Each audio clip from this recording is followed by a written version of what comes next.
ആദിമൂലം വെട്ടിക്കോട് ശ്രീ നാഗരാജ ക്ഷേത്രത്തിലെ ആയില്യ മഹോത്സവം ഭക്തിസാന്ദ്രമായി. ആയില്യം എഴുന്നള്ളത്തിൽ നാഗരാജ പുണ്യം തേടി ആയിരങ്ങളാണ് ക്ഷേത്രത്തിലെത്തിയത്.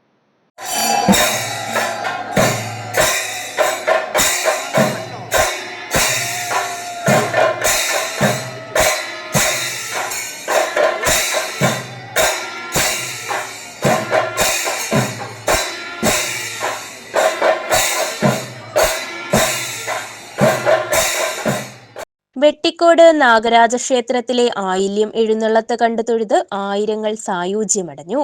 പഞ്ചവാദ്യത്തിന്റെയും താലപ്പൊലികളുടെയും അകമ്പടിയോടെ ഇല്ലത്തേക്ക് എഴുന്നള്ളിയ ഭഗവാനു മുന്നിൽ നാഗരാജസ്തുതികൾ ആലപിച്ച് തൊഴുകൈകളോടെ ഭക്തർ അനുഗ്രഹം ഏറ്റുവാങ്ങി.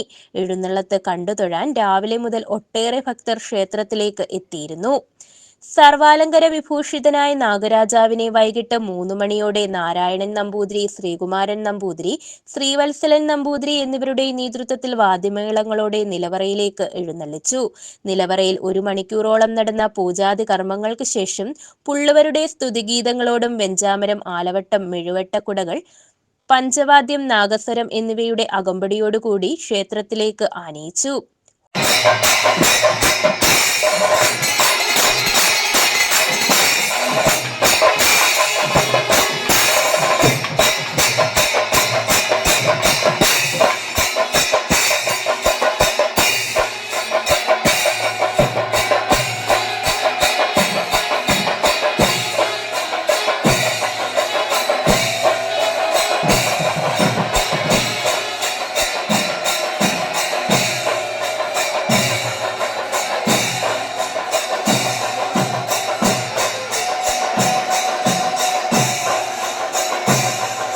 തുടർന്ന് ക്ഷേത്രത്തിന് 3 വലം വച്ച ശേഷം ശ്രീകോവിലിലേക്ക് തിരിച്ചെഴുന്നള്ളിച്ചു.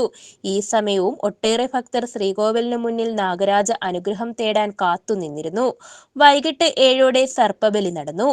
10 മണിയോടെ നടയടച്ചു. മകം നാളായ വെള്ളിയാഴ്ച ഇളനീരഭിഷേകം കഴിച്ച് ശുദ്ധികലശമാടുന്നതോടുകൂടി ആയില്യത്തിന്റെ ചടങ്ങുകൾ അവസാനിച്ചു. തുലാമാസത്തിലും ഇതേ ചടങ്ങുകളോടുകൂടി ആയില്യം ആഘോഷിക്കും. രാവിലെ പുണ്യാഹം, ഉച്ചപൂജ, നൂറുംപാലും എന്നിവയും നടന്നു. News bureau, Charummood.